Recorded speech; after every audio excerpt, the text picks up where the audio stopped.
इस कार्यक्रम के पुण्यार्जक हैं श्री 1008 श्री अभिनंदन नाथाय नमा, श्री दिगंबर जैन अभिनंदनोदय अतिशय तीर्थ क्षेत्र, station road, civil line, Lalitpur, Uttar Pradesh. प्रबंधक श्री राजेंद्र जैन धनवारा, पूर्व पार्षद, 9889888555।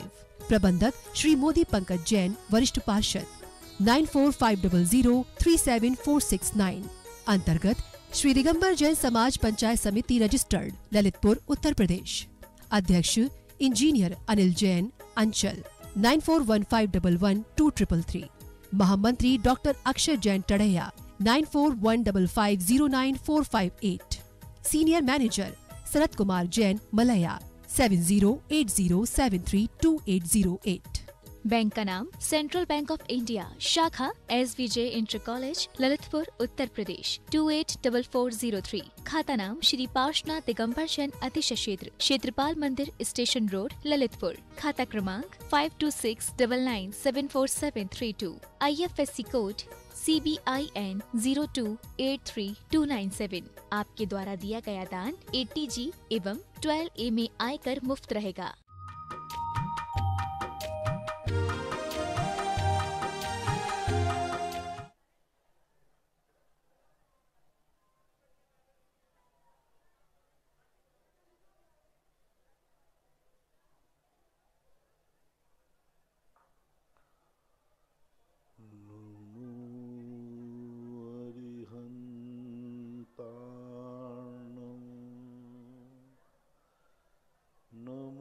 सिद्धाणं नमो आयर्याणं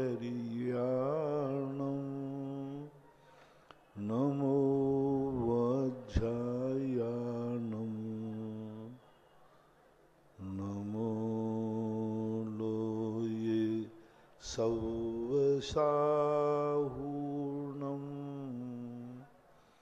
पंच परमेष्टि भगवान की जय। आचार्य श्री गुरुवर कुंद कुंद महाराज की जय। आचार्य श्री गुरुवर विद्यासागर महाराज की जय। परम पूजनीय निर्व्यापक श्रमण मुनि श्री सुधा सागर जी महाराज की। शुल्लक शेषपाल गंभीर सागर जी महाराज की जय। रमेश चंद जैन हैदराबाद से पूछते हैं, नमोस्तु महाराज जी, कोटि सा नमन। पंचकल्याणक में विधि नायक जो प्रतिमा के पुण्यार्जक बनने का क्या विशेष कोई फल होता है? देखो, विधि नायक तो विधि नायक ही होते हैं। विधि नायक पर संपूर्ण संस्कार साक्षात किए जाते हैं। अभिषेक के लिए विधि नायक ही जाते हैं, उसका प्रैक्टिकल रूप किया जाता है। सभी मूर्तियों पर उन क्रियाओं का आरोपण किया जाता है और इस पर हुआ जाता है, तो विधि नायक का महत्व तो होता ही है। नीलू जैन कुंदपुरा MP से पूछती हैं, नमोस्तु महाराज जी, हमारा मंदिर 100 साल पुराना है और मूल नायक भगवान के ऊपर एक ही छत्र लगा हुआ है, तो क्या 3 छत्र लगाना अनिवार्य है? उस डिजाइन का छत्र बनाने में दिक्कत हो रही है। अब व्यवस्था हो, छत्र नहीं बन सकता हो और या फिर ऊंचाई कम हो, तो अब इन सब चीज़ों पर विचार करना चाहिए। 3 अच्छे होते हैं लेकिन लगा ही नहीं सकते, तो अब क्या करेंगे। ठीक है। वैभव काला सूरज से पूछते हैं, गुरुदेव के चरणों में कोटि सा नमन। तीर्थंकर भगवान को कैसे पता चलता है कि अब मुझे निर्माण होने वाला है, कृपया समाधान करें। उनको कुछ भी पता नहीं रहता, वो तो सर्वज्ञ हैं। उनका तो अपने आप कर्म और नौ कर्म उनके लिए परिणति कराता रहता है। तीर्थंकर प्रकृति की विशेष उदीर्णा रुक जाती है तो वो समोषण विकटित हो जाता है, वो योग निरुद्ध करके चले जाते। उनका जो कुछ भी ठाननी सेज विहारा, उनका जो भी चलना फिरना उठना बैठना है वो सब नैसर्गिक है, स्वाभाविक है, कर्म और नौ कर्म के अधीन है। वो उनको कोई भी बुद्धिपूर्वक नहीं, ना उनको ज्ञान होता है ना कुछ, वो तो अपनी आत्मा में लीन होते हैं।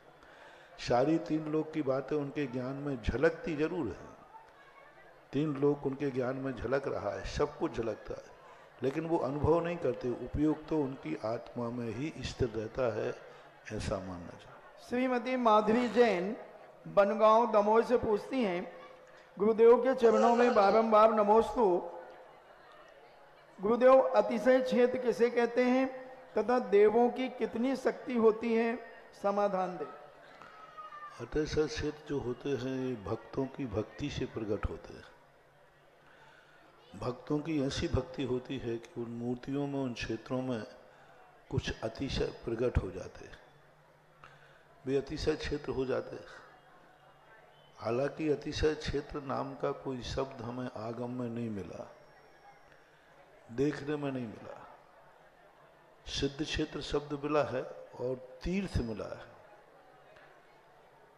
तीर्थ शब्द जरूर मिला है, लेकिन अतिशय तीर्थ शब्द जो शास्त्रों में ऐसा कोई वर्णन नहीं मिला है। उसका मूल कारण है कि पंचम काल में ज्यादा अतिशय क्षेत्र होते हैं, चतुर्थ काल में सिद्ध क्षेत्रों की और साक्षात तीर्थंकर खुद 34 अतिशयों से युक्त होते हैं।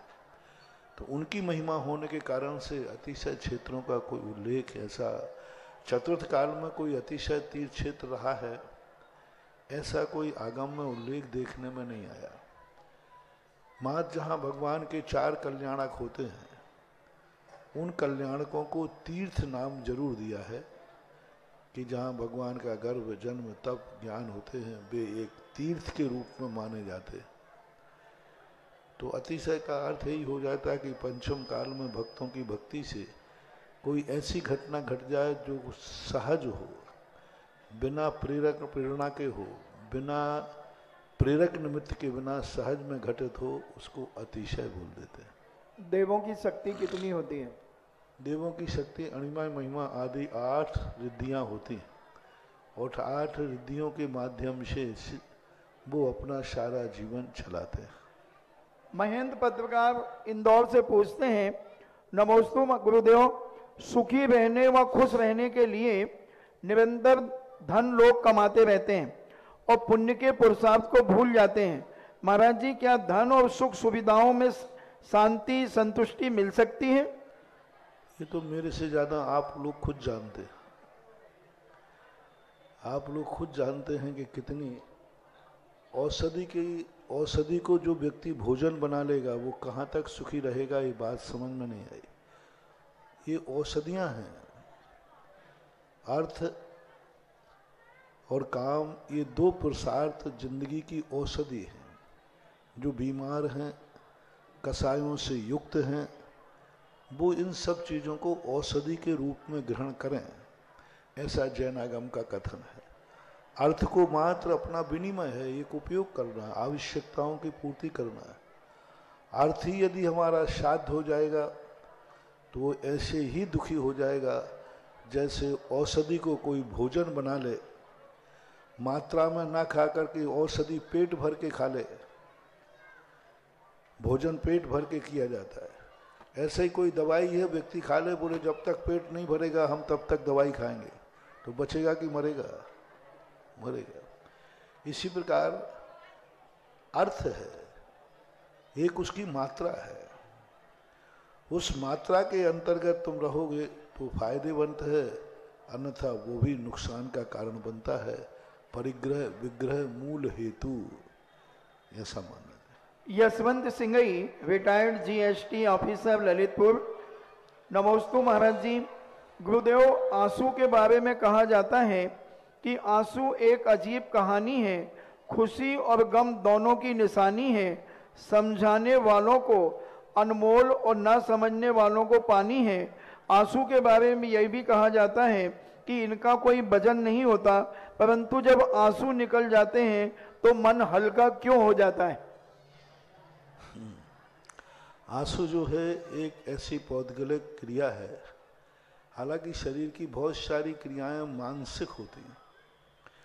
मन में पहले विकल्प आता है, फिर बाद में जाकर घबराहट होती है।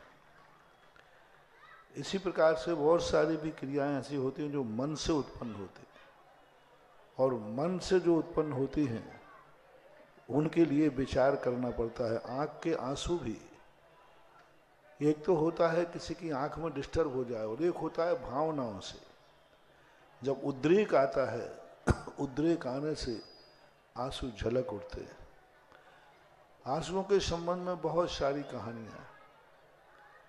आंसू वेदना के भी आते हैं और खुशी के भी आते हैं। हमारे यहाँ पूज्यपाद स्वामी ने, पूज्यवर ने लिखा है कि भगवान की भक्ति करते करते भी आंसू आते हैं। वाणी गदगदयन वपु पुलकयन नेत्र द्वयम श्रावयन, यानी भगवान की भक्ति करते करते वो इतना गदगद हो गया कि दोनों आंखों से आंसू झरने लगा। तो एक अच्छे भी होते हैं। अब उसको कौन किस पर ले जा रहा है वो तो उसकी अनुभूति के ऊपर है, अभिप्राय के ऊपर आधारित है। वो कह रहे आंसू का जब वजन नहीं होता तो आंसू निकलने के बाद मन हल्का क्यों हो जाता है? आंसू का वजन नहीं होता, किसने कहा वजन नहीं होता? आंसुओं की बूंदें पानी का वजन जितना है उससे तो ज्यादा ही है।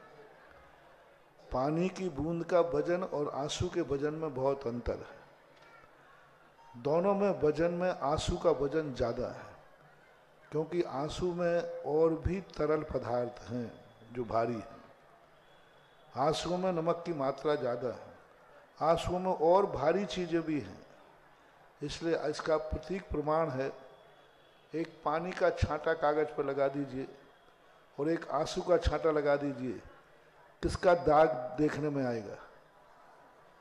इसका अर्थ है कि आंसू में कुछ ऐसा मटेरियल है जो कि वो ज्यादा निशान बना देता है, तो वो वजनदार होता है। कई पानी की बूंदों से भी कई गुना होता है आंसू का वजन, यदि वजन के रूप में होते हैं तो। अन्यथा आंसू का दाग नहीं पड़ना चाहिए। आंसू बह जाए तो आप देखना गाल पर भी सूख जाता है, और पानी बह जाए तो नहीं सूखता। एक बार दूसरी बात है कि मन हल्का होने का अर्थ कुछ नहीं महानुभाव। एक विचार था क्षणिक, उन विचारों का एक सीमा होती है। संक्लेश हो या धार्मिक परिणाम हो, ऊंचाई पर व्यक्ति ज्यादा नहीं रुक पाता, उसको उतरना ही पड़ता है। एवरेस्ट की चढ़ाई चढ़ता है जब व्यक्ति, महीनों लग जाते वहां पहुंचने में, लेकिन जहां ध्वजा फहराते हैं वहां कितनी देर लगती है? मुश्किल से ध्वजा पकड़ पाता और तुरंत नीचे। सम्मेद शिखर की यात्रा करते हो, रात में 8-2:30 बजे उठते हो, वहां पहुंचते हो। गौतम गंधर और कुंथनाथ भगवान की टोंक पर कितना समय देते हो? यूं चावल फेंके, मुझे नहीं लगता कि 2-5 मिनट भी लग जाते होंगे। बस यूं देखा, यूं किया और चले हुए 9 बार नमोकार बंद पे नहीं पड़ते। उतना समय उसको नहीं निकाल पाते। तो ऐसी स्थिति के लिए अपन को विचार यही करना पड़ता है, किसी भी चीज का जो समय है वो ऊंचाई पर पहुंचने के बाद ज्यादा समय नहीं होता। इसी प्रकार अपने परिणामों का है, धीरे धीरे परिणाम बढ़ता है। यव मध्य रचना बोलते हैं, परिणामों की यव मध्य रचना होती है। इधर से परिणाम, यव होता ना गेहूं, बीच में मोटा होता है, इधर पतला होता है, इधर पतला होता है, ढोलक के समान मान लो। 2 गिलास जोड़ दो, 2 गिलास जोड़ दीजिए, ऐसा होता है परिणामों का क्रम।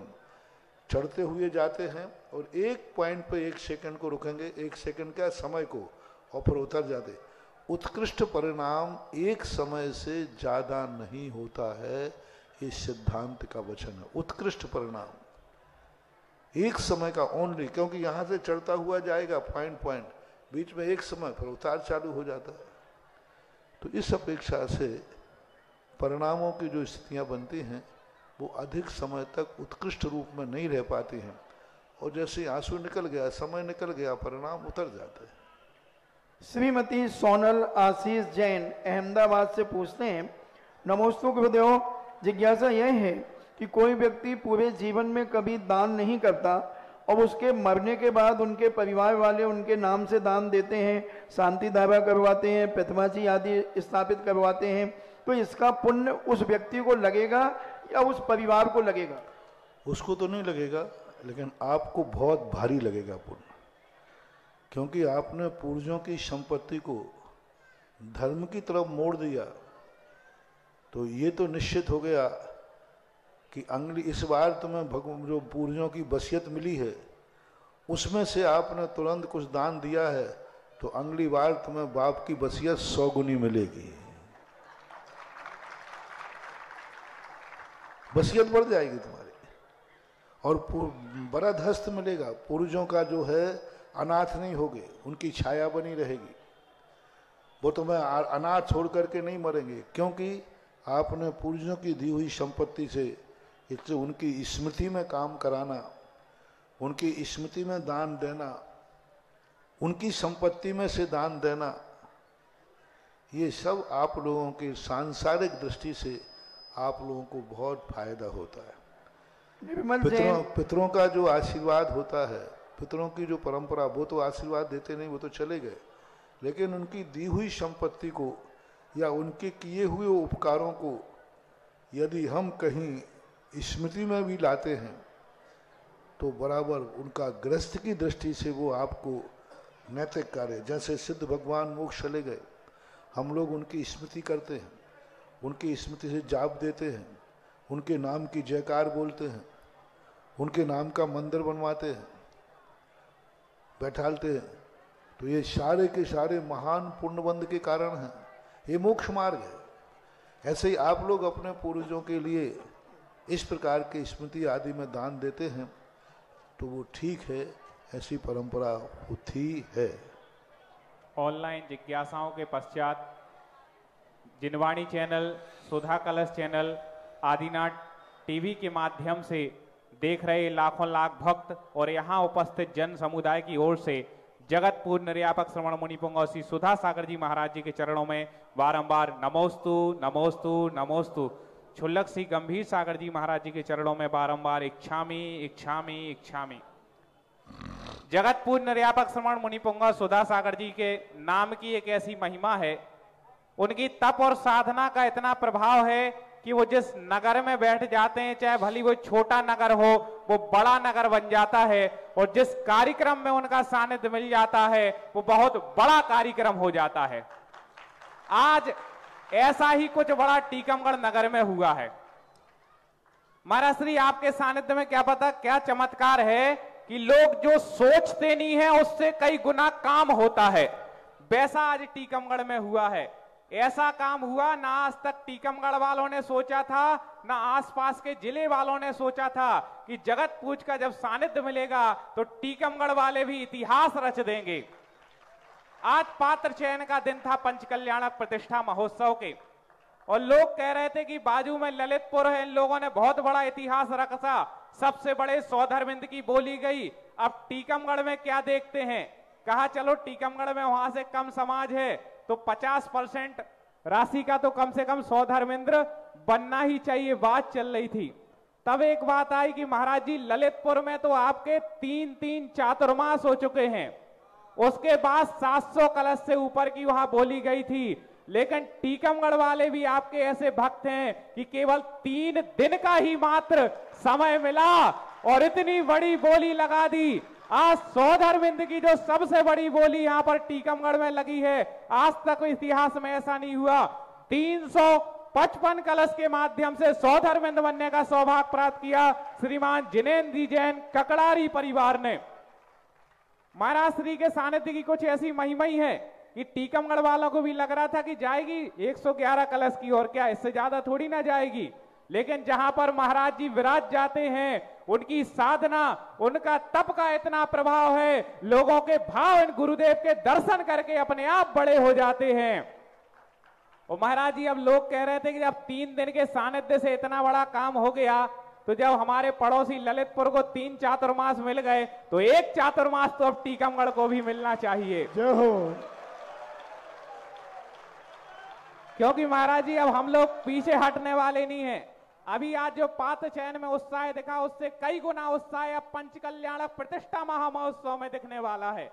तो महाराज जी एक जिज्ञासा तो ये है कि जब आप टीकमगढ़ प्रवेश किया था, आप इतने दिन से बोल रहे हैं कि लुचई खाने वाले लोग हैं, हम लोगों को तो उम्मीद नहीं थी इतनी बड़ी बोली जाएगी।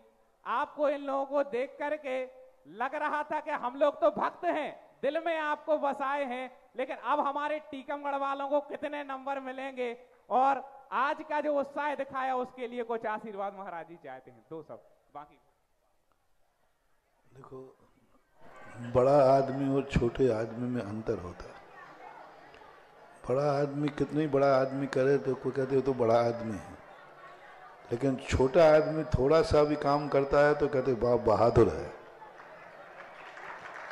इसी प्रकार आपके जो आज उत्साह था,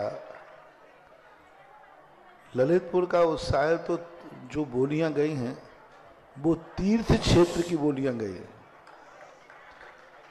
तो तीर्थ क्षेत्र की बोलियां तो जितने में गई हैं वो कम थी,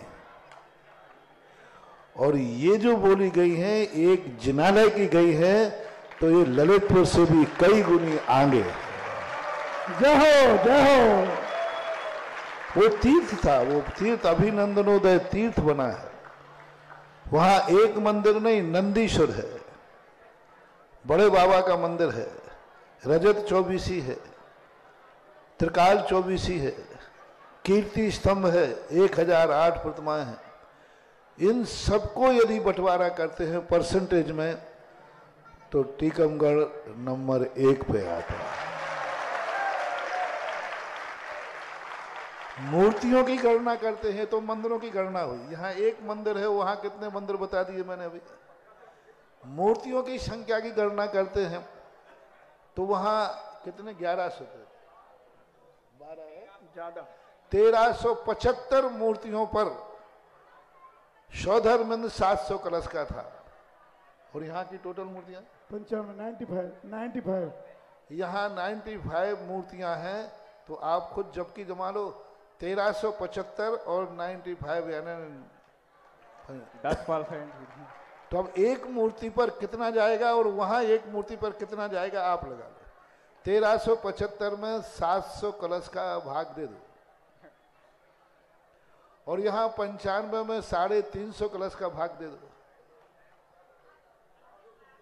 पर देखो हिसाब परसेंटेज से लगता है, ऐसा नहीं लगता है। 95 का 350 कलश में 95 का भाग दे दो भाई, कितना आएगा लगा लो। और वहां 750 कलश को 1375 में भाग दे दो। 1375 का दोनों निकाल के पर्ची पे दो, जब तक बात करते चलो। इसलिए जब तक देखें महाराज जी ने, इसलिए एक बात है कि कोई भी व्यक्ति अपनी समर्थ के अनुसार जैनागम गणना नहीं देखता। एक बार एक स्थान पर एक दातार ने दान बोला, उसने 25 लाख रुपए का दान दिया। एक व्यक्ति ने वहां 5 लाख रुपए का दान दिया। दोनों के नाम लिखे जाने की बात आई तो सबसे ऊपर किसका नाम आना चाहिए, बोलो? 25 लाख। मैंने भी कह दिया ठीक है। दान देने वाला आया, बोले महाराज जी आपने भी फैसला कर दिया। मैंने कर दिया, वो तो ठीक है, बड़ा आदमी ऊपर आएगा। बोले उसकी इनकम पूछो कितनी है और उसने कितने % दान दिया, और मेरी इनकम पूछो मैंने कितने % दान दिया। तो उसकी 10 से 15 करोड़ रुपए पर उसने 25 लाख रुपया दिया, बल्कि ज्यादा ही था। और उसने 50 लाख की साल भर की इनकम पर 5 लाख रुपया दिया। परसेंटेज किसका ज्यादा? तो जिसने परसेंटेज में दिया उसका नाम ऊपर आएगा, मेरा परसेंट में नाम कम दिया है, मेरा परसेंट नीचे आएगा। यदि दान देने की ये परंपरा चल जाए तो मैं कहता हूं कि हर अमीर कभी गरीब होगा ही। अमीर इसलिए गरीब हो जाते हैं कि वो कहते हैं जो सबका लिखा है वो मेरा लिख लेना, जो सब लिखा है वो मेरा लिख लेना। वो गरीबों की बराबरी करते तो उनका व्यापार भी गरीबों के बराबर हो जाता। तो इस प्रकार की स्थिति आज जो तुम लोगों ने उत्साह दिखाया, मत छोटा करो, तुम्हारा परसेंटेज ज्यादा है ललितपुर की अपेक्षा। 1275 मूर्तियां, 1375 मूर्तियों का भाग देना है और यहाँ 95 का देना है। कागज जाके दे देना, मैं बता दूं। महाराज श्री दे रहे हैं। और केवल सौधर्म इंद्र की बोली में इतिहास नहीं रचा है, बाकी इंद्रों की भी बोलियां बड़ी बड़ी गई हैं। सौधर्म इंद्र बने हैं 355 कलश की राशि में जिनेन जी जैन ककड़ारी परिवार नंदीश्वर कॉलोनी। भगवान के माता पिता बनने का सौभाग्य प्राप्त किया है 71 कलश की राशि में श्रीमती पुष्पा गुलाब चंद जैन बधावाले परिवार। कुबेर इंद्र बनने का कुबेर इंद्र बनने का सौभाग्य प्राप्त किया है 111 कलश की राशि में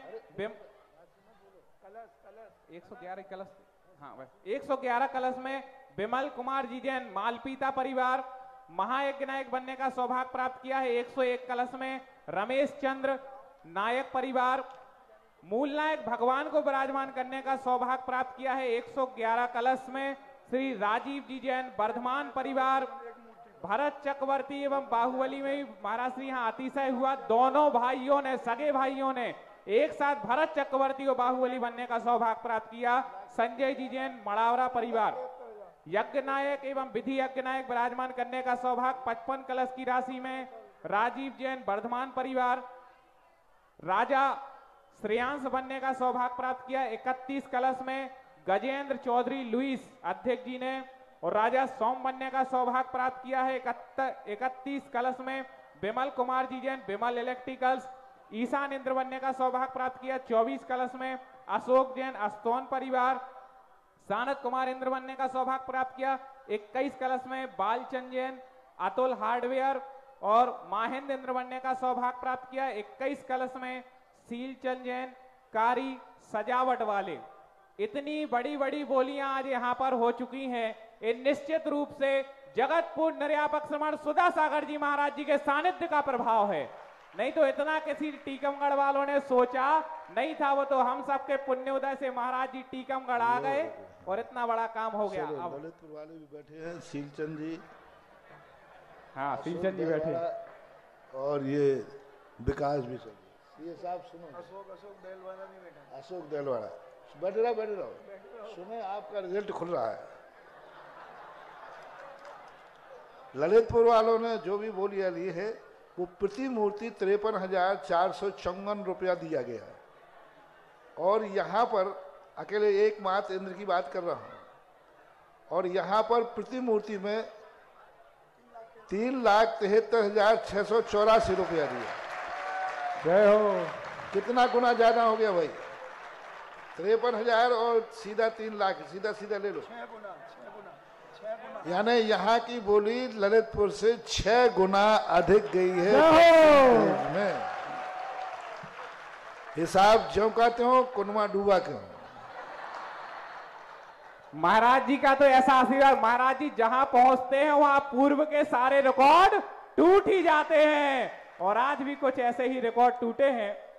अब जिज्ञासा समाधान के कार्यक्रम की ओर बढ़ेंगे। प्रथम जिज्ञासा रखेंगे ब्रह्मचारी विनीता दीदी जी तहसीलदार, और इसके बाद तैयार रहेंगे श्रीमान गोपाल जी जैन कोषाध्यक्ष चांद खेड़ी। आज टीकमगढ़ वालों ने जो उत्साह दिखाया, पंच कल्याणक में से कई गुना उत्साह बढ़ना है। केवल 8 इंदौर 11 कलश की राशि के बाकी हैं, जिनको भी अपने नाम देना हो नाम पहुंचा देंगे, उनके नामों की घोषणा हो जाएगी। नमोस्तु महाराज जी, इच्छाई महाराज जी। महाराज जी, मैं तहसीलदार के पद पर कुंभराज जिला गुना में पदस्थ हूँ और जैन धर्म के प्रति समर्पित भी हूँ। महाराज श्री, मैं आपसे मार्गदर्शन आशीर्वाद चाहती हूँ कि किस प्रकार धर्म क्षेत्र और कर्म क्षेत्र में सामंजस्य स्थापित कर सकूँ, ताकि आगे इस क्षेत्र में आगे आने वाली बालिकाओं को भी मार्गदर्शन प्राप्त हो सके। नमोस्तु महाराज श्री। जैन धर्म कोई व्यक्ति विशेष धर्म नहीं, वस्तु स्वरूप का धर्म है। व्यक्ति मंदिर से ही नहीं, हर क्रिया में जैन धर्म छुपा हुआ है। एक गिलास पानी पी रहा है, यदि छान के पी रहा है तो पानी पीते हुए भी वह धर्म कर रहा है। पानी पीते हुए धर्म। अपन समझते हैं पूजा करते समय ही धर्म कर रहा है, अपन समझते हैं कि अभिषेक करते ही धर्म कर रहा है, अपन समझते हैं माला फेरते ही धर्म कर रहा है। उस समय कर रहा है, भोजन करने बैठा है और उसने देखा भोजन ये अभक्ष है, इसको हटा दीजिए, वो भोजन करते हुए भी धर्म कर रहा है। वो व्यापार कर रहा है, उसने कहा नहीं ये व्यापार नहीं करूंगा, इसमें हिंसा का है, तो वो व्यापार करते हुए धर्म कर रहा है। आप लोग सरकारी नौकरी में हैं, जब आपके मन में भाव आया कि ये केस मेरे पास है, मैं चाहूँ तो इसकी ज़िंदगी बिगाड़ दूंगा, बिगाड़ सकती हूँ, मेरा पद है, मेरा ओहदा है, लेकिन नहीं, मैं न्याय करके इसकी ज़िंदगी बनाऊंगी। तो आप जिस समय अपनी कुर्सी पर बैठकर किसी फाइल पर दस्तखत कर रही हो, उस समय तुम जैन धर्म ही कर रही हो, उसमें भी जैन धर्म है। जैन धर्म बत्थु स्वभाव का नाम धर्म, बत्थु सहावो धम्मो, हर क्रिया में धर्म है। 24 घंटे बस इतना सा ध्यान आ जाए, ये कार्य मुझे करने योग्य है, सामने वाले का हित और हमारा हित, दोनों का हित जिस क्रिया में होता है उसी का नाम धर्म होता है।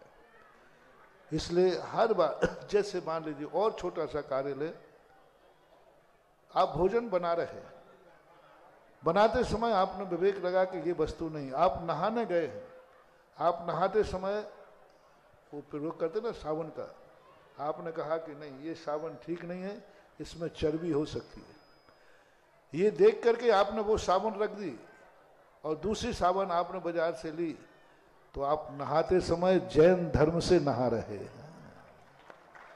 क्योंकि आपने क्या देख के, दो साबुनें आपके पास थी, एक हिंसक थी और एक अहिंसक थी, तो आपने अहिंसक को चयन किया, तो वो साबुन में है अहिंसा परमो धर्म है, साबुन में अहिंसा परमो धर्म।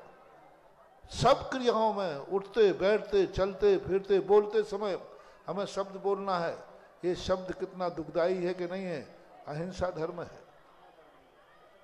पग पग पर अहिंसा धर्म की स्थिति बना सकते हैं, चाहे वो किसी भी अवस्था में आप लोग हैं। आप गृहस्थ हैं,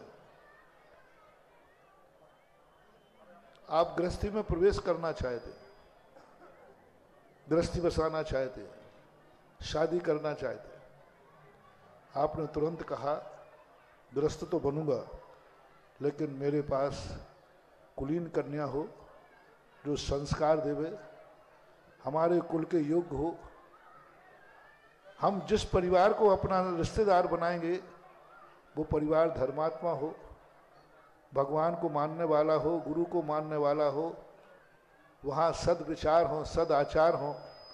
ये देखते हुए आपने उस रिश्तेदार को अपना रिश्तेदार बनाया। आपने रिश्तेदार नहीं बनाया, अहिंसा परमो धर्म की स्थापना कर दी आपने। अभी अकेले थे, अब दो हो गए। आप रात खाते समय तुमने कहा कि नहीं अभी नहीं खाऊंगा, रात हो गई है, तो आपने भोजन नहीं छोड़ा है, अहिंसा परमो धर्म की रक्षा की है। इसलिए धर्म को लोगों ने कुछ अलग चीज मान लिया है। महानुभाव, धर्म एक आत्मा की पर्याय है। जहां जहां आत्मा है वहां वहां धर्म है। बस उस परिणामों में हमारा धर्म का संस्कार होना चाहिए। तो हर कहीं बैठ करके, उठते बैठते चलते फिरते खाते पीते, सुबह शाम दिन रात 24 घंटे धर्म की स्थिति बन सकती है। बस हमें बनाने के लिए भाव चाहिए। जिज्ञासा करेंगे श्रीमान गोपाल जी जैन, कोषाध्यक्ष चांदखेड़ी। इसके बाद तैयार रहें भारतीय जैन मिलन मुख्य शाखा टीकमगढ़। जिज्ञासा एक होगी श्रीमती संध्या जैन जी की।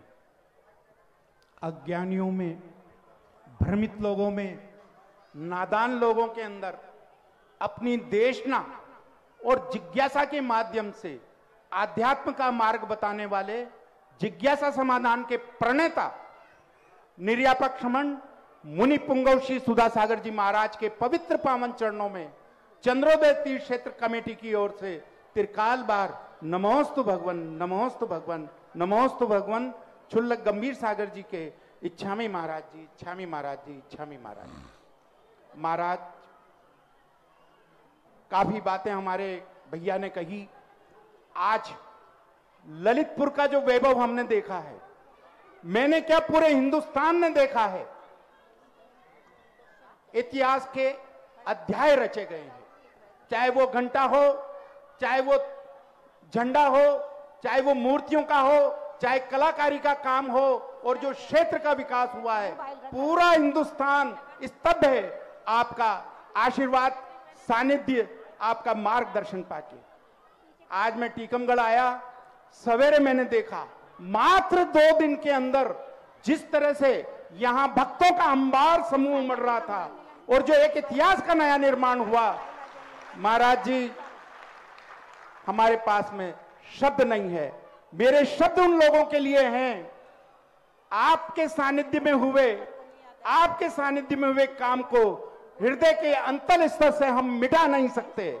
आपके सानिध्य में हुए काम को हृदय के अंतर स्थल से मिटा नहीं सकते। वो तब भी मांगेंगे, पूरे हिंदुस्तान सुने इस बात को, तब भी मांगेंगे जब नादान लोग मौसम को पतझड़ समझने की भूल करेंगे, मौसम को पतझड़ समझने की भूल करेंगे। महाराज जी, प्रश्न मेरा यह है कि आपके सानिध्य में इतिहास के, मैं तो मैथमेटिक के कैलकुलेट, अब तक तो आध्यात्म के हिसाब से मैथमेटिक की कैलकुलेशन भी आपके यहाँ, इतनी जल्दी तो प्रश्न हम भी नहीं सॉल्व कर पाते जो मैथमेटिक का काम करते। महाराज जी, मेरा आपके श्री चरणों में यही जिज्ञासा है कि ऐसा वात्सल्य भाव कहां से, ऐसी प्रेरणा कहां से, ऐसी तपस्या कैसे, ऐसी ऊर्जा कहां से कि जो एक इतिहास बनता है और उसके चंद दिनों बाद ही नया इतिहास का निर्माण हो जाता है।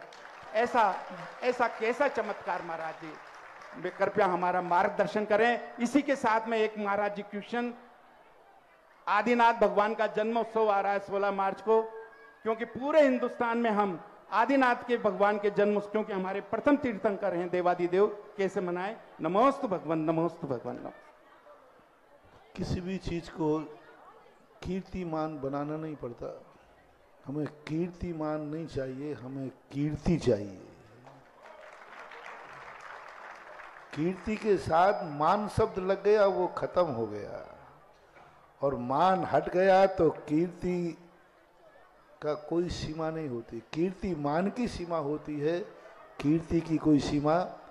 भक्तांबर के अंदर पूज्यवर मानतुंग आचार्य महाराज ने भगवान के लिए कहा, हे भगवान, आपकी कीर्ति आलोकाकाश में फैल रही है, यानी लोक के बाहर भी फैल रही है। एक श्लोक है उसमें, लोक के बाहर भी आपकी कीर्ति फैल रही है। उनकी लोक के बाहर तो कोई भक्त है ही नहीं, कैसे कीर्ति फैलाएगा? लेकिन नहीं, लोक के बाहर भी आपकी कीर्ति फैल रही है, क्योंकि आलोकाकाश भी आपके ज्ञान में आकर के नतमस्तक हो रहा है, झलक रहा है। आलोकाकाश आकर के सारे कार्य भगवान के ज्ञान में झलकते हैं, यही तो उनकी कीर्ति होती है। इसलिए धर्म को सीमित मत करो, धर्म को असीम करते जाओ। यदि हम ललितपुर के कीर्तिमान पर रह जाएंगे तो टीकमगढ़ बेचारा बिना कीर्तिमान के रह जाएगा। इसलिए मेरा वही शब्द है, सबसे बड़ा एक नारा है, फूल चुनने के लिए रास्ते में मत रुको, आगे बढ़ो, गुलदस्ता इंतजार कर रहे हैं। यह सिद्धांत अपने जीवन में मान के रखो। हम समझते हैं कि हम जहां कदम रखा वही दुनिया है, नहीं, कदम दुनिया भी आगे थी। कभी कभी ऐसा होता है, हम चले तो पैर से कुचल गई शायरी, मुझे मालूम नहीं था मेरे अलावा भी कोई दुनिया है। तो एक विश्वास को कुचलने मत दो, उस विश्वास को इतना फैलाओ कि जितना विश्वास आज है, आगे वाला भी कुछ विश्वास कर रहा है। दुनिया के हर पदार्थ में, जैसे अभी मैंने कहा था ना, धर्म हर वस्तु में विद्यमान रहता है, उसके एक तरीके बदल जाते हैं, नियम बदल जाते हैं। तो इसी प्रकार और आदिनाथ जयंती आ रही है, और सारे संसार में चांदखेड़ी के आदिनाथ तो वैसे ही जगत में मंगल स्वरूप हैं। मैं तो सदा करता हूं, सारे दुनिया के भगवानों में, आदिनाथों में, कोलाकोट के हैं, सांगानेर के हैं, और भी कई स्थानों पर हैं आदिनाथ। उनकी एनर्जी एक ऐसी है जो हमारी विपदाओं से दूर करती है, हमें सुरक्षा प्रदान करती है। लेकिन चांदखेड़ी के भगवान ऐसे हैं जो हर चीज का मंगलाचरण सगुन करते हैं। वो मूर्ति सगुन रूप है, वो मूर्ति मंगल रूप है। उस मूर्ति का देखने का अर्थ है तुम्हारा सगुन यानी शुभ होना, क्योंकि उस मूर्ति का चेहरा ही ऐसा है जिसको देखते ही जिंदगी का मंगलाचरण हो जाता है, सगुन हो जाता है। किसी कार्य को शुरुआत करना है तो चांदखेड़ी के आदिनाथ भगवान का नाम लेकर शुरू करो, और किसी कार्य में तुम अटक रहे हो, भटक रहे हो, तो और भगवान आदिनाथ हैं उनको याद करो। ये ऐसी एनर्जी अलग अलग होती है। जय हो। तो आदि और दूसरे रूप आदिनाथ की जयंती तो सारे जगत को मनाना ही चाहिए। कहीं ऐसा ना हो जाए कि महावीर स्वामी की जयंती मनाते मनाते हम धर्म का इतिहास खो बैठे। हम महावीर स्वामी की जयंती में इतने मस्त हो गए, हम महावीर स्वामी के निर्माण महोत्सव में इतने मस्त हो गए, क्योंकि वो हमारे उपकारी थे, वर्तमान शासन नायक हैं, तो हमारा उत्साहित होना स्वाभाविक था, क्योंकि उनके हमारे ऊपर उपकार हैं। आज उनकी जिनवाणी हमारे पास है, लेकिन हम अपने उपकारी के प्रति इतना समर्पण दिखाया कि हम इतिहास खो बैठे। आज जैनियों के महावीर स्वामी के निर्माण महोत्सव और महावीर जयंती के समर्पण ने जैन धर्म को बहुत बड़ा नुकसान पहुंचा दिया है, क्योंकि सारी दुनिया समझने लगी है कि जैन धर्म मात्र 2500-3000 वर्ष पुराना है, क्योंकि उनके मूल संस्थापक भगवान महावीर स्वामी हैं। इसलिए हमें अपने वर्तमान शासन नायक परम उपकारी को तो स्मरण करना ही है, उसके साथ हमें आदिनाथ को आज उतने ही उत्साह से मनाना है, क्योंकि उनसे हमारा इतिहास सुरक्षित होगा कि महावीर स्वामी नहीं, हमारे मूल इस युग के मूल आद्य तीर्थंकर ऋषभ देव। तो ऋषभ देव का निर्माण महोत्सव और जयंती उतने ही उत्साह से सारा जगत मनावे जितने उत्साह से महावीर निर्माण महोत्सव और महावीर जयंती मनाते।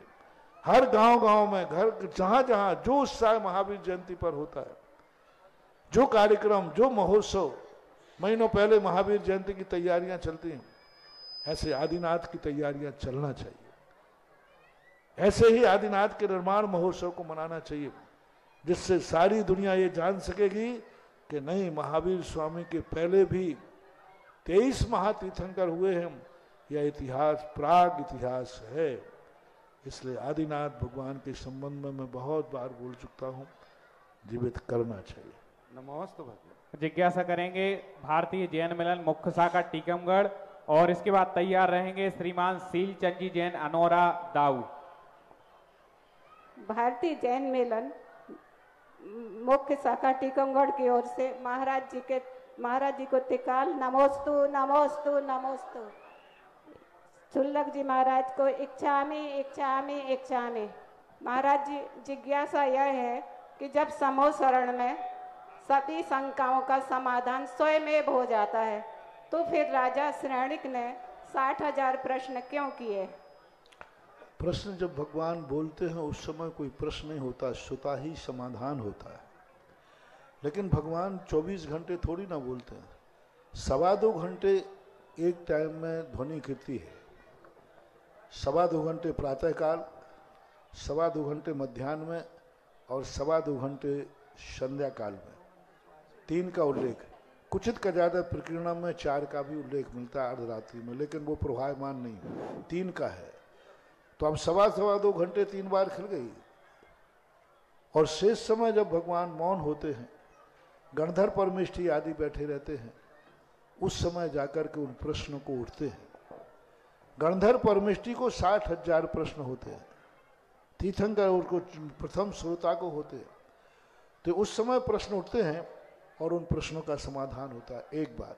दूसरी बात, भगवान जिस समय बोलते हैं उस समय भी प्रश्न उठते हैं और वो प्रश्न स्वतः समाधान हो जाते हैं।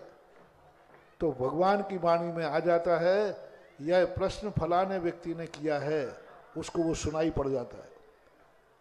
यानी इतने लोग बैठे हैं, सबके अलग अलग प्रश्न हैं। एक कहता है मुझे महावीर स्वामी की कथा सुनना है, एक कहता है मुझे आदिनाथ की सुनना है, दूसरा कहता है मुझे श्री राम की सुनना है, तीसरा कहता है मुझे श्री कृष्ण की सुनना है।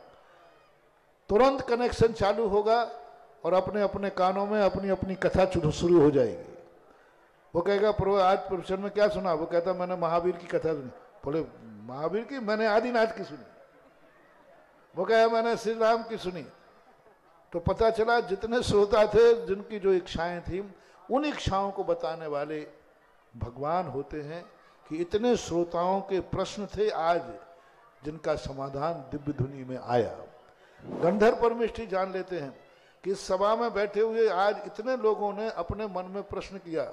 किसी ने कहा था कि मुझे महावीर स्वामी के 10 भाव सुनना है, किसी ने कहा मुझे आदिनाथ का 9वां भाव सुनना है, किसी ने कहा कि मुझे 6 द्रव्यों के संबंध में समझना है। इतने सारे प्रश्नों के जवाब आज भगवान ने अपनी वाणी में दिए। ये गौतम गणधर जान जाते हैं और केवल ज्ञान में भी आते हैं कि भगवान आज आपने जो उपदेश दिया, कितने जिज्ञासुओं के समाधान किया। भगवान केवल ज्ञान में बराबर ध्वनि में आएगा। आज इतने लोगों के मानसिक प्रश्न का अर्थ पूछना ही नहीं है, अंदर प्रश्न उठ रहा है तो भी समोषण में वह पूछने के बराबर पे आता है, ऐसा माना। जिज्ञासा करें श्रीमान सीलचंद जी जैन अनोरा दाऊ, और इसके बाद तैयार रहे पार्श्वनाथ महिला मंडल बाजार मंदिर। भैया जी पहले तो आप अपने में सुधार करें। ललितपुर में तीन चातुर्मास में 4.5 चातुर्मास हुए हैं और 2 बातें हुई हैं। आधा चातुर्मास उसे कहते हैं जो उसी की भूमिका है जो देवगढ़ जी में बना हुआ था। पहले चातुर्मास में 5 गज चले थे, दूसरे चातुर्मास में 9 गज चले थे, तीसरे चातुर्मास में जो अरुणोदय तीज बन रहा है वो हुआ था और पंचकर्म हुए थे। चौथे चातुर्मास आपने देखा ही होगा। हे गुरुवार, मेरे गुरुवार जगत पूज निर्यापक मुनि पुंगव तीर्थ चक्रवर्ती गुरुवार को नमोस्तु नमोस्तु नमोस्तु। गुरुवार हमारी जिज्ञासा है, हमारी नहीं सभी की जिज्ञासा, सभी के घर की जिज्ञासा है कि एक घर में किसी पिता के 4 बेटे हैं और चारों को उनने एक साथ पढ़ाया लिखाया, एक ही स्कूल में रखा। लेकिन हे गुरुवार कोई बेटा ऐसा निकल गया कि वो देश विदेश में अपना नाम कर रहा है और नाम रोशन नहीं कर रहा, वो तो सभी को धन वैभव भी दे रहा है। तो हे गुरुवार फिर तीनों बेटे और पिता भी उसी में मिल गए, पिता भी उसी में मिल जाते हैं और उसको क्यों इस प्रकार का अवहेलना करते हैं। हे गुरुवार सभी का प्रश्न समाधान करें। नमोस्तु नमोस्तु नमोस्तु। पहली बार आपने हिसाब लगाया। गुरुवार सुनो तो ये क्या उनका उस एक बेटे का पुण्य है या उसका इस बाप का उसका प्रसाद है या उसका कोई पाप पुण्य उसके हाथ में है। आपने हिसाब की बात कही 4.5 चतुर्मास, तो आप भी हिसाब लगाना भूल गए, जोड़ लीजिए। हर चतुर्मास प्राय 6 महीने का हुआ है तो 8 चतुर्मास हुए।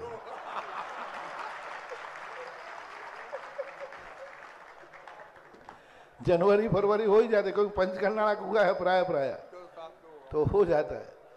दूसरा, 2 फूल 7 फूले, किस्मत जुदा जुदा है, एक शीश पे चढ़ा है, एक धूल में पड़ा है। एक साथ होते हैं, इससे कोई मतलब नहीं। रावण और विभीषण एक ही डाली के थे, एक ही माँ के बेटे थे। एक का श्री राम ने गला उतार दिया और एक को गले लगा लिया, तो अब दोनों एक ही माँ के थे। इसी प्रकार कोई किस्मत होती। और मैं तो ये कहता हूं, आप लोग सब पिता हैं, आप लोगों के भी कई बेटे होते हैं। आप किस बेटे की ज्यादा चिंता करते हैं? जो बुद्धिहीन है, कमाऊ नहीं है, उस पक्ष में ज्यादा रहते हैं कि जो ज्यादा कमाऊ है और बहुत ज्यादा जानता है? आपको चिंता किसकी होती है? जो कमाऊ नहीं है। और साथ किसका देते हो? जो कमाता नहीं है। कमाता नहीं है। बस जिसके पक्ष में बाप है, समझ लेना वो बुद्धिहीन है, कर्महीन है, इसलिए बाप को साथ देकर के बेचारे को आगे बढ़ा रहे। सहारा उसी को चाहिए। गुरु कृपांक किसको मिलते हैं? 99% लाने वाले व्यक्ति को कहता है गुरु से विद्यार्थी कि हे मास्टर साहब मुझे 1 नंबर दे दो। 1 नंबर मांगता है। कितने नंबर मांग रहा है? 1 नंबर मांगता है। प्रिंसिपल से मांग लिया, सब 1 नंबर दे दो। कोई कानून में प्रावधान नहीं है कि 1 नंबर उसको। और जो 23 नंबर लाया है, फेल हुआ है, उसको 10 नंबर बिना मांगे मिलते हैं। 10 नंबर बिना मांगे मिलते हैं, गुरु कृपांक। तो गुरु कृपांक के 10 नंबर से पास होना है तुम्हें कि अपनी मेहनत से 99 नंबर से पास होना है, फैसला आपके पास है। तो वहां जहां बात बन जाती है, जब व्यक्ति का किस्मत होती है, पुण्य होता है, संस्कार होता है, तो सच्चा जो पिता होगा, सच्चा जो गुरु होगा, कभी नहीं चाहेगा कि मेरे क्लास का कोई विद्यार्थी मेरे 10 नंबर कृपांक के लेकर के पास हो। कोई नहीं चाहेगा। हर गुरु यही चाहता है कि मेरे बेटे को, मेरे शिष्य को, मेरे विद्यार्थी को मेरे 1 नंबर की जरूरत ही न पड़े। हर पिता चाहता है कि मेरा बेटा पैर पे खड़ा हो मेरे सहारे के बिना, उसको खुशी होती है। तो संसार में हर पिता, हर गुरु को ये भाव होता है कि मेरा जो शिष्य है या बेटा है या विद्यार्थी है, वो अपने स्वयं पैर पे खड़ो हो, उसकी स्वयं की ख्याति हो, स्वयं का उसका वैभव हो। वो पिता बहुत शांति से मरण को प्राप्त होते हैं। क्या क्या के करते हैं, हमें अपने बेटों की कोई चिंता नहीं है, वो तो हमसे भी 1 कदम आगे है। और जो बेटा कमजोर होता है, मरते समय भी बाप को चिंता होती है, इसका क्या होगा, मैं तो मर जाऊंगा लेकिन इसका क्या होगा। यही है, किस्मत अपनी है। तो बस वही है, एक फूल खिलते हैं डालियों पर, एक पूजा की थाली में सज जाता है और एक धूल में जाके कुचल जाता है।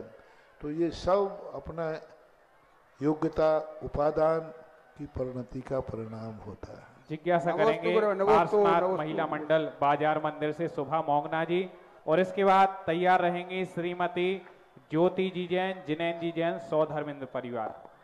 नमोस्तु गुरुदेव, नमोस्तु गुरुदेव, नमोस्तु गुरु। इच्छामी महाराज जी, इच्छामी महाराज जी।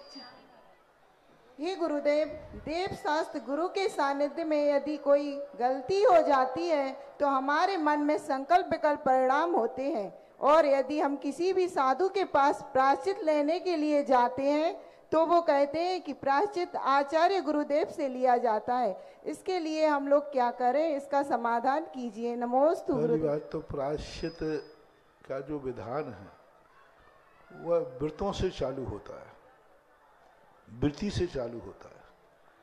अब तुम्हारे व्रत ही नहीं है तो कैसे होगा।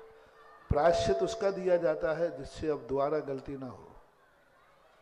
वृत्तियों को प्रायश्चित दिया जाता है, मेरे से वो गलती हो गई, नहीं होना चाहिए थी, अब दोबारा नहीं होगा।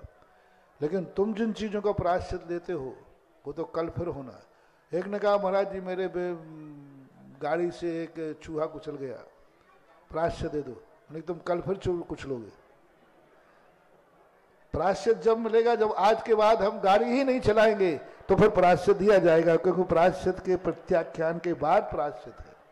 प्रतिक्रमण, प्रत्याख्यान और प्रायश्चित। इसलिए आप लोगों के जो छोटे छोटे प्रायश्चित मांगते हो, इनका यही है कि आपका पश्चाताप और आपकी सावधानी ही सबसे बड़ा प्रायश्चित होता है।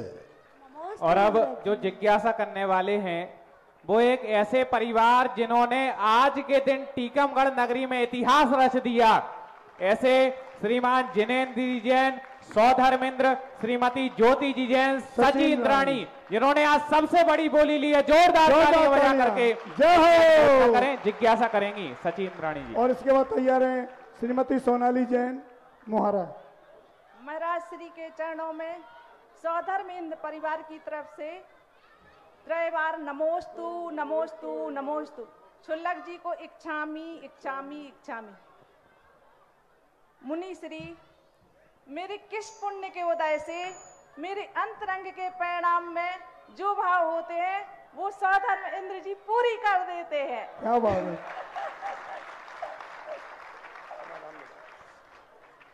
ये कोई बहुत संयोग होता है।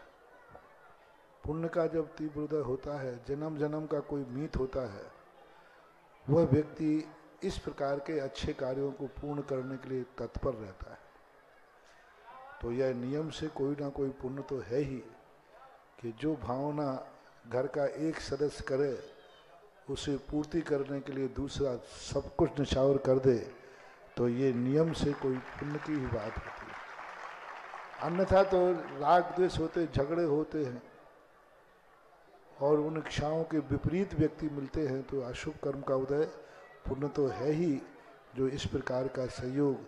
क्योंकि हमारे आचार्य महाराज कहा करते हैं, चित्त मिले तो चेला कीजिए, वित्त मिले तो मेला, साधु मिले तो संगति कीजिए, नहीं तो रहे अकेला। तो जब चित्त मिल जाता है, दो व्यक्ति यदि चित्त के साथ मिले, चाहे वो पति पत्नी हो, चाहे माँ बेटा हो, चाहे भाई भाई हो, चाहे गुरु शिष्य हो, चाहे वो साधर्मी हो, यदि एक दूसरे के चित्त को ध्यान में रख करके यदि संबंध बनते हैं तो वे संबंध जन्म जन्म के हितकारी होते हैं। हर व्यक्ति चाहता है, मैंने कल प्रश्न आया था ना कि संबंधों को सुरक्षित कैसे करें, तो मैंने कहा था कि हर व्यक्ति संबंध बनाता है कि ये व्यक्ति मेरे काम आएगा, वो संबंध टूट जाता है। और व्यक्ति ये इसलिए संबंध बनाता है कि मैं इसके काम आऊंगा, तो संबंध जन्म जन्म तक के लिए बन जाता है। ये सब। और महाराज जी जब ये बोली ले रहे थे तो मैं घर में त्रिकाल चौबीसी के आदिनाथ भगवान को याद कर रही थी कि आज किसकी झोली में ये पन्न जाएगा। आज मेरी मनोकामना पूरी हुई। और बहुत अच्छा, बहुत अच्छा, ठीक। महाराज जी के नाम का प्रभाव इतना है कि महाराज जी का नाम बस जप लो और काम अपने आप हो जाते हैं। और अब जिज्ञासा करें श्रीमती सोनाली जी जैन, इसके बाद तैयार रहें सुनील जैन, महामंत्री सीलोदय तीर्थ। मेरे और मेरे परिवार की तरफ से त्रिवार नमोस्तु गुरुवर। गुरुवर, मैं एक शास्त्र का वाचन कर रही हूँ, वो हरिवंश पुराण। उसमें उल्लेख आया है नेमिनाथ भगवान जी के समोसरण का। तो उसमें बताया है कि जब नेमिनाथ भगवान जी का समोसरण लगता है तो उसमें कई केवल ज्ञान जिनको हुआ है, जो केवली हैं, वो भगवान जी वहाँ विराजमान रहते हैं। तो जिनको केवल ज्ञान हुआ है तो क्या उनका समोसरण नहीं लगता है? और अगर लगता है या नहीं लगता है तो क्यों नहीं लगता है?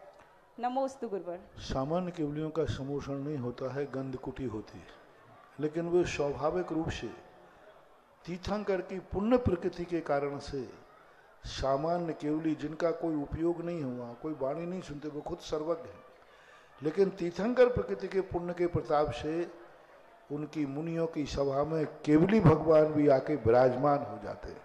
वो तीर्थंकर के पुण्य से होते हैं, तो उनकी पुण्य प्रकृति कारण से है। सभीयों का समोषण हो ऐसा कोई नियम नहीं, लेकिन समोषण में आकर के वो विकसित हो जाती और बाहर निकलेंगे जब वो, तो उनकी गंध कुटी की रचना होती है, समोषण की नहीं। और एक नियम है कि महाराज जी के सानिध्य में जो दान देते हैं वो उधारी का काम नहीं करते हैं, तुरंत दान महाकल्याण वाला काम होता है। कल माता पिता की जिन्होंने बोली ली थी 71 कलश की, उसकी आधी राशि नगद लाए थे। और राजा सोम जो बने हैं, आधे कलश लाए थे, राशि नहीं लाए, कलश लाए, आधे कलश लेकर के आए थे। अब जो राजा सोम बने हैं वो भी आधे कलश अपने अपने यहाँ पर समर्पित कर रहे हैं। इधर से सामने मतलब, हाँ, इस तरफ से कमेटी को सौंप दें।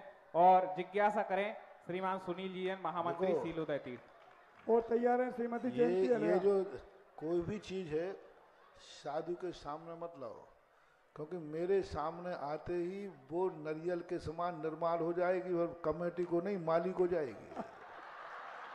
जय हो, जय हो। सुनील जी क्या? हेलो, मेरे आराध्य गुरुदेव श्री सुधासागर जी महाराज के चरणों में सीलोदय तीर्थ क्षेत्र कमेटी का बारंबार नमोस्तु नमोस्तु नमोस्तु। गुरुदेव, सीलोदय तीर्थ क्षेत्र की ऊर्जा जब आप क्षेत्र पे पधारे थे उससे पूर्व शून्य थी, और जब आप पहुंचे तो आपने अपने तपस्या रूपी पुरुषार्थ से वहाँ की ऊर्जा में वृद्धि हुई और हम लोग आज उसको वहाँ हो रही कार्यों को देखकर उस ऊर्जा को महसूस करते हैं। हे गुरुदेव, मेरी जिज्ञासा है कि 27 फरवरी से 3 मार्च को सिलोदे तीर्थ क्षेत्र पर आपके आशीर्वाद से सिद्धि चक्र महामंडल विधान हो रहा है। गुरुदेव, इस विधान के बाद वहाँ की ऊर्जा में कितनी वृद्धि होगी और क्षेत्र किस प्रकार प्रगति करेगा? नमस्ते गुरु। मेरा थर्मामीटर दूर से काम नहीं करता कि यहाँ बैठा हुआ मैं राजस्थान की एनर्जी बता दूं। जहाँ रहता हूँ, जिस समय सिलोदा तीर्थ क्षेत्र में था उस समय की स्थिति और अब तो बढ़ती ही जा रही है। विधान होना ही बता रहा है, जहाँ कोई दर्शन करने वाला नहीं था, जहाँ कोई अर्घ चढ़ाने वाला नहीं था, जहाँ कोई जाने वाला नहीं था, आज वहाँ अष्टांग काम में विधान हो रहा है। इसी से पता चलता है कि उसकी एनर्जी कितनी बढ़ गई है।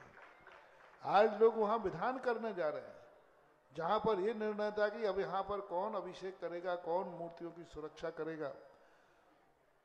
मूर्ति उठाने के लिए गया था कि मूर्ति उठाना भी पड़ सकती है। कमेटी कहती थी महाराज जी नहीं हो तो आप उठवा दो मूर्ति, ये तैयार थे, लेकिन जाकर के मूर्ति नहीं उठाना पड़ी। आज वहाँ त्रिकाल चौबीसी के पाषाण के जिनालय बन रहे हैं। देखो परिवर्तन, देखो कहाँ मूर्ति उठने की बात, खंडर हो चुका था, सब कुछ खंडर, कुछ भी नहीं था, लेकिन उसकी ऐसी एनर्जी बढ़ी। बूंदी जिले के पास में शीलोदय स्थान जो है, तो वहाँ की इतनी एनर्जी बनी कि आज पाषाण के मंदिर, आज शशि का नहीं, बड़ा विशाल मंदिर बन रहा है पाषाण का, और 24 बन रही पाषाण की।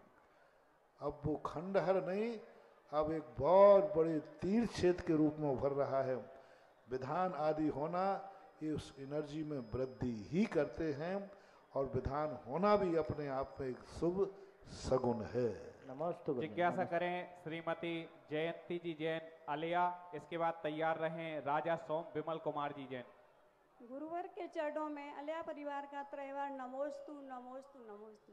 हे गुरुवर, जब घर पर चौका लगाकर नवदा भक्ति पूर्वक आहार कराते हैं तो साथ ही संपन्न बंध का कारण होता है, और जब बाहर चौका लगाकर आहार दान देते हैं तो उसमें उतना ही पुण्य लगता है या कम?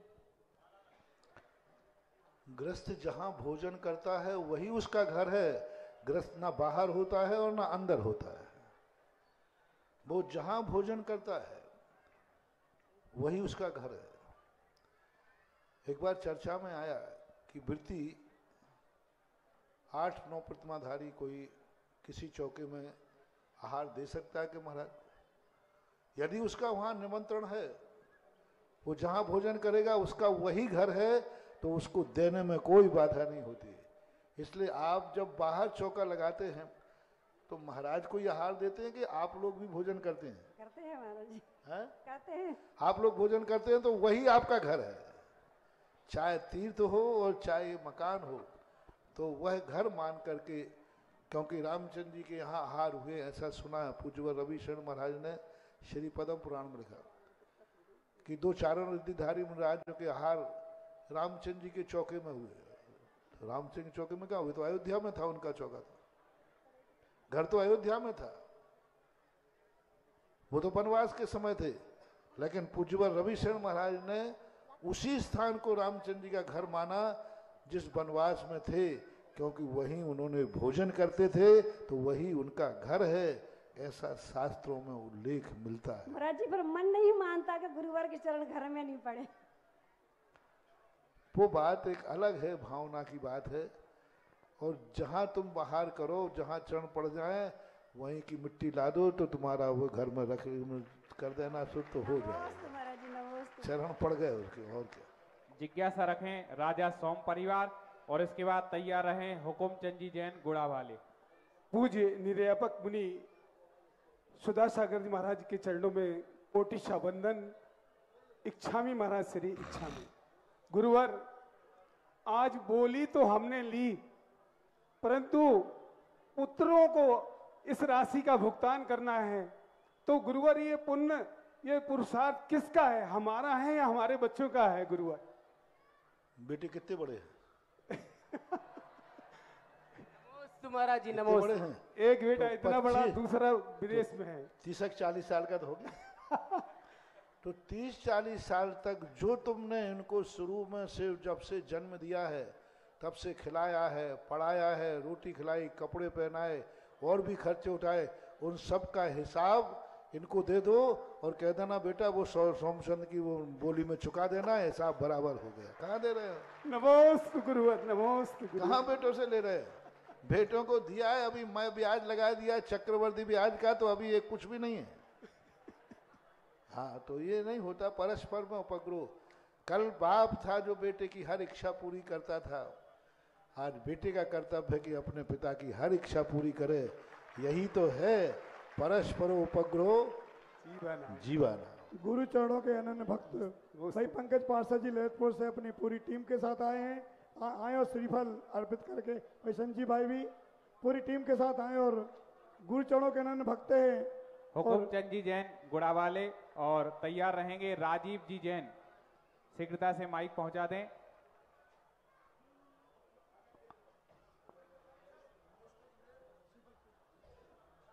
करें जिज्ञासा करें, हुकुमचंद जी चालू करें जल्दी से।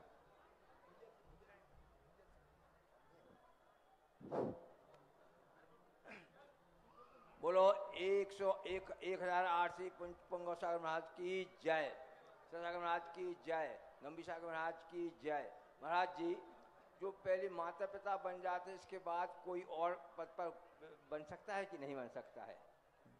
माता पिता बनने के बाद बन सकते हैं, ऐसी बात नहीं है। यज्ञ नायक, महायज्ञ नायक, राजा श्रेयांश, जो मानव के पद हैं वह धारण कर सकते हैं, देवों के पद धारण नहीं करेंगे। बाकी मानवीय पद जितने होते हैं वो सब धारण कर सकते हैं माता पिता बनने के बाद। माता पिता बनने के बाद महायज्ञ नायक बने, यज्ञ नायक बने, भरत बाहुबली राजा श्रेयांश बने, कोई बाधा नहीं। क्योंकि तीर्थंकर के माता पिता के आप महाराजों को आहार दान आदि देने में कोई उनको बाधा नहीं है, बन सकते। जिज्ञासा करेंगे राजीव जैन और इसके बाद अंतिम जिज्ञासा श्रीमती वंदना महेंद्र। बनते नहीं है, जैसे राष्ट्रपति है, कोई राष्ट्रपति है तो कानूनन वो पार्षद का चुनाव लड़ सकता है बाद में। राष्ट्रपति है, राष्ट्रपति पद पूरा हो गया, अब वो पार्षद का चुनाव लड़ सकता है कि नहीं? वकील लोग होता है, लड़ सकता है, कानून से कोई बाधा नहीं है। राष्ट्रपति पार्षद का चुनाव लड़ सकता है, कोई बाधा नहीं है, लेकिन लड़ता नहीं है क्योंकि वो स्टैंडर्ड मेंटेन है। राजीव जी जैन। नमोस्तु महाराज जी, इच्छामी महाराज जी। महाराज जी, 12 जनवरी को आपका भव्य आगमन हुआ, उसके बाद जब हम लोग घर जा रहे थे तो कुछ जैनेतर भाई बहन आपस में बात कर रहे थे कि इतना भव्य आगमन, लेकिन एक बात तो पता है कि आचार्य श्री का आगमन नहीं हुआ है, लेकिन फिर इतना भव्य आगमन लगता है आचार्य श्री के परम भक्त महाराज जी का जिज्ञासा करें आगमन हुआ है। तो महाराज जी, हमारी जिज्ञासा यह है कि हमारे जीवन में एक सच्चे साधु का या सच्चे गुरुवर का होना या उनका एहसास होना कितना हमारे जीवन में मायने रखता है? नमोस्तु महाराज जी। गुरु का धार्मिक दृष्टि से होना उतना ही मायने रखता है जितने दुनिया में आने के लिए बाप मायने रखता है। नमोस्तु महाराज जी, नमोस्तु महाराज। बाप के बिना बेटा नहीं बन सकता और गुरु की देशना लब्धि के बिना कोई सम्यक दृष्टि नहीं बन सकता, ये नियम है। नमोस्तु महाराज जी, नमोस्तु महाराज। वंदना महेंद्र जैन उपस्थित हैं क्या? आप अपनी बात रखें, बोलो। पूज्य महाराज जी, कमेटी का आपके चरणों में निवेदन है कि त्रिकाल 24 हमारी पूर्ण हो गई है महाराज जी। सुविधा के लिए हमारी कमेटी ने उस समय आदिनाथ धाम नाम रख लिए थे, लेकिन हम लोगों की ये जिज्ञासा थी, एक हम लोगों की अंतर्मन था कि जब गुरु जी आएंगे तो वो जो नाम देंगे वो हम अपने मंदिर का रखेंगे। तो गुरुदेव, हम लोग जानना चाहते हैं कि आपने जैसा तुमने अभिनंदनों का तीर्थ रखा, देवगढ़ का देवोदय रखा, देखो, उसी तरह समझ महाराज गया मैं। तीर्थ में और मंदिर में अंतर होता है। मंदिर अलग चीज है, तीर्थ अलग चीज है। वो तीर्थ की स्थापना हुई है और ये मंदिर की स्थापना हो रही है, तो मंदिर को तीर्थ मत बनाओ, क्योंकि चारों तरफ अलग रूप है इसका। उनके पास बहुत बड़ा मैदान है। एक मैदान में जब अनेक मंदिर होते हैं, धर्मशालाएं होती हैं, संतशालाएं होती हैं और प्रांगण एक होता है, उसको बोलते हैं तीर्थ। और जहां मंदिर ही है और मंदिर भी इतना कंजेस्टेड है कि उसके चारों तरफ खिड़की निकालने में भी सोचना पड़ता है, उसको मंदिर बोलते हैं। इसलिए मंदिर का जो नाम चल रहा है भगवान के नाम से, उसी के लिए मेरा आशीर्वाद है। जय हो, जय हो। और महाराज श्री, या क्या इन लोगों को ऐसा लग रहा है कि क्योंकि जहां सुधा सागर जी महाराज जी विराज जाते हैं वही तीर्थ बन जाता है, तो कमेटी वालों को, टीकमगढ़ वालों को ये लग रहा है कि आप नंदीश्वर कॉलोनी आदिनाथ धाम में अब विराज गए हैं और आपके सानिध्य में इसकी पंचकल्याणक प्रतिष्ठा हो रही है, तो ये भी अब कोई तीर्थ से कम नहीं है। और इसी के साथ एक दो सूचनाएं आपको जरूरी पंचकल्याण संबंधी देनी है कि आज सुबह इंद्रों का चयन हुआ तो वो तो बहुत बड़े उत्साह से हुआ। कई लोग 100 कलश 55 कलश वाली बड़ी बोलियां नहीं ले पाए हों, तो 11-11 कलश के मात्र 8 जो इंद्र होते हैं ब्रह्मेंद्र आदि, उनके लिए आप अपनी स्वीकृति यहां पर प्रदान कर सकते हैं। जिनकी घोषणा आज नहीं हो पाई उनकी कल के जिज्ञासा समाधान में घोषणा हो जाएगी और पूज्य गुरुदेव का आशीर्वाद उन्हें प्राप्त हो जाएगा। तो जिन किसी की भावना बने, केवल 8 पात्र होंगे, वो अपने नाम दे सकते हैं। और जो 6 मूर्तियां आपको बताया था बची थी, महाराज जी के यहाँ तो घोषणा होने की देर रहती है और आज वो मूर्तियां पूरी 72 की 72 त्रिकाल 24 अब कंप्लीट हो गई है। एक भी नाम अब बाकी नहीं रह गया है, बाकी नाम भी प्राप्त हो गए हैं। जिनके नाम प्राप्त हुए हैं श्रीमान राजकुमार संजीवनी बड़मालई, श्रीमान राजकुमार जी, राजीव कुमार जी बड़माली परिवार ने 1 से 11 कलश में बड़ी मूर्ति का पुण्यार्जन किया। जोरदार तालियों से वो आए और श्रीफल अर्पित करके पुण्यार्जन करें। बड़माली परिवार श्रीमती कुसुम मनोज जैन मेंगवा, श्री भागचंद जी जैन केशवगढ़, श्री संजय जी जैन घमासिया, श्री आशीष जी जैन लार और श्री लाड़ कुंवर जी, आनंद जी चिराग इलेक्ट्रिकल्स, श्री मनोज जी चौधरी, इन सभी लोगों के सम्मान में एक बार तालियां बजा दें। इन्होंने एक एक मूर्तियां भूष और भविष्य 24 के लेकर के त्रिकाल 24 को पूर्ण कर दिया है। अब कोई मूर्ति बाकी नहीं रह गई। अब बाकी रह गए हैं सौधर्म इंद्र के पात्र। अब जो पात्र बचे हैं कि अष्टकुमारियां हो गई, महामंडलेश्वर राजा इत्यादि हो गए, उनकी जानकारी हमारे बाल ब्रह्मचारी प्रदीप भैया जी सोयस अशोक नगर हम सबको जब देंगे, उस अनुसार उस क्रम में इंद्र बनने का सौभाग्य प्राप्त होगा। बाकी जो इंद्र बचे हैं ब्रह्म इंद्र के बाद महामंडलेश्वर आदि के कई लोगों की भैया जी सूचना आ रही है, तो आप का मार्गदर्शन प्राप्त हो जाएगी कितने राशि रहेगी महामंडलेश्वर राजा की, उपेंद्र वगैरह की। बड़माली परिवार ने ना ही केवल मूर्ति ली, माजी ये विधिनायक और यज्ञनायक भी ये बने हैं। बहुत अधिक पुण्यार्जन किया है बड़माली परिवार ने। आ जाइएगा, पूरी की पूरी राशि भी है तो इसमें से अधिकतर लोग ऐसे हैं जिन्होंने मूर्ति बोली, अपनी पूरी की पूरी राशि भी दे दी।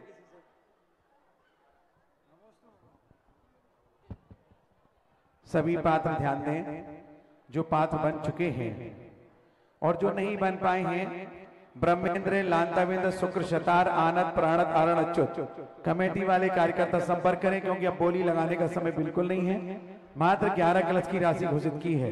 और जिन्हें महामंडलिक राजा बनना हो, 4 महामंडलेश्वर बनाए जाते हैं। जो राज दरबार में आते हैं उन्हें न्याय नीति सिखाई जाती है और उन्हें दंड नायक की नियुक्ति की जाती है। उनका मात्र 5-55 की राशि निर्धारित है। जिन्हें भी बनना हो संपर्क कर लेंगे। अष्ट देवियां, जिन बेटियों को बनना हो, अष्ट कुमारियां बनाना हो, नारी पर्याय का एक सबसे बड़ा सौभाग्य का क्षण होता है। संजय मड़ौरा के यहाँ भजनों का बोला हुआ है, कृपया ध्यान दें।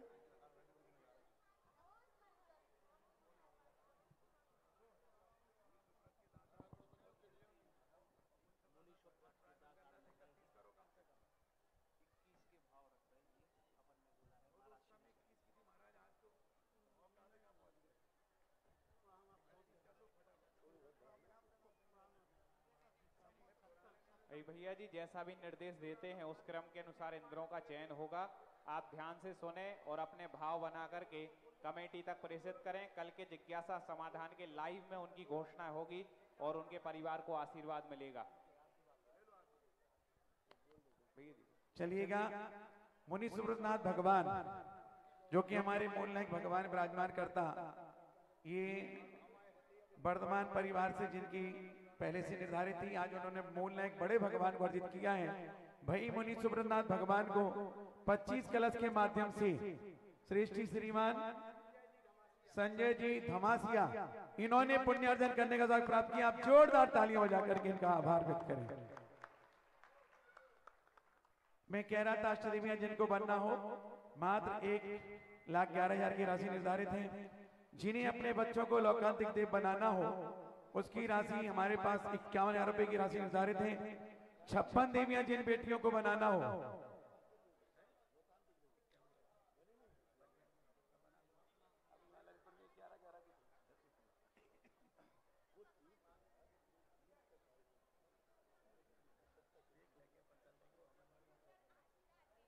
और 56 देवियां जिन बालिकाओं को बनाना हो, एक दिन का नियोग है, उनके लिए आपको 11,000 रुपए की राशि में निर्धारित किया है।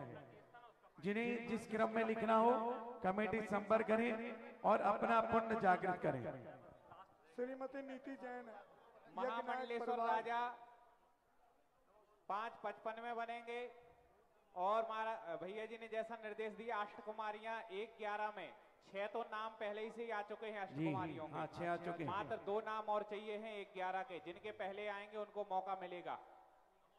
और भैया जी मनोज चौधरी जी अभी नहीं अब पूज्य गुरुदेव की महाआरती करने का परम सौभाग्य कौन होगा? आज का सौभाग्यशाली पात्र जो जगतपुर निर्यापक श्रवण मुनिपुंगा सुधा सागर जी महाराज की महाआरती अपने पूरे परिवार के साथ करेगा। 51 से 51 श्रीमान सुभाष धमासिया जी अभी मंच पर शीघ्रता से भाव यहाँ पर प्रेषित कर देंगे।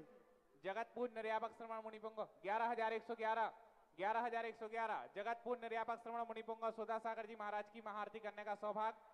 समय कम है, शीघ्रता से भाव यहाँ तक प्रेषित कर दें।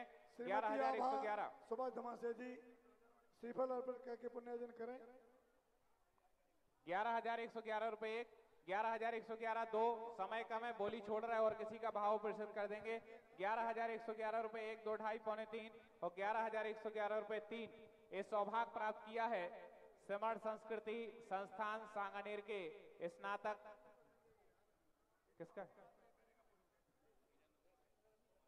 वीरेंद्र कुमार जी जैन, मनोज कुमार जी जैन कोठिया आहार वालों ने सौभाग्य प्राप्त किया है। हमारे अशोक कुमार जी, वीरेंद्र कुमार जी, मनोज कुमार जी जैन आहार वाले आ जाइएगा। इनके परिवार के जन आ जाएं। मनोज जी आहार जी के सभी परिवार जन आ जाएं। सांगानेर संस्थान के प्रथम बैच के स्नातक हैं। आज पूज्य गुरुदेव की आरती का सौभाग्य प्राप्त किया है मनोज जी और सुभाष जी धमासिया आगे सीफल भेंट करें, पुण्यार्जन करें, आरती दे देंगे। संजय जी मड़ावरा जी के आज भजनों का बलुआ है। पूज्य छुल्लक सिंह गंभीर सागर जी महाराज जी के प्रवचन के पश्चात आप वहां पर पहुंच आरती शुरू कराएं। तिथि मोदी 56 कुमारियों में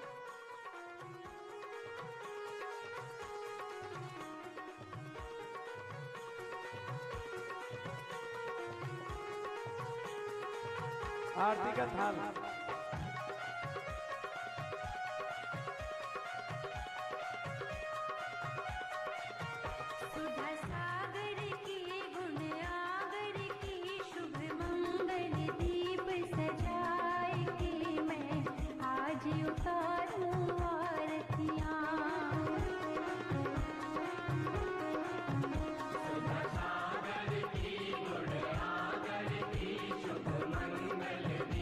सजा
संत शिरोमणि आचार्य गोष्ठ श्री विद्यासागर जी महाराज की जय। इस कार्यक्रम के पुण्यार्चक थे श्री 1008 श्री अभिनंदन नाथाय नमः, श्री दिगंबर जैन अभिनंदनोदय अतिशय तीर्थ क्षेत्र, station road, civil line, Lalitpur, Uttar Pradesh. प्रबंधक श्री राजेंद्र जैन धनवारा, पूर्व पार्षद 9889888555।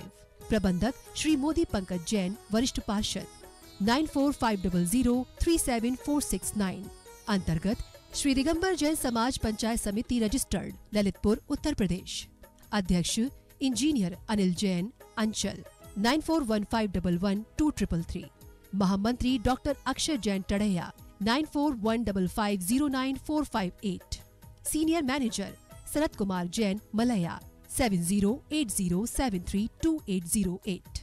बैंक का नाम सेंट्रल बैंक ऑफ इंडिया, शाखा SVJ inter college, Lalitpur, Uttar Pradesh 284403। खाता नाम श्री पार्श्वनाथ दिगंबर जैन अतिशय क्षेत्र, क्षेत्रपाल मंदिर, स्टेशन रोड, ललितपुर। खाता क्रमांक 5269974732। IFSC code CBIN 0283297। आपके द्वारा दिया गया दान 80G एवं 12A में आयकर मुफ्त रहेगा।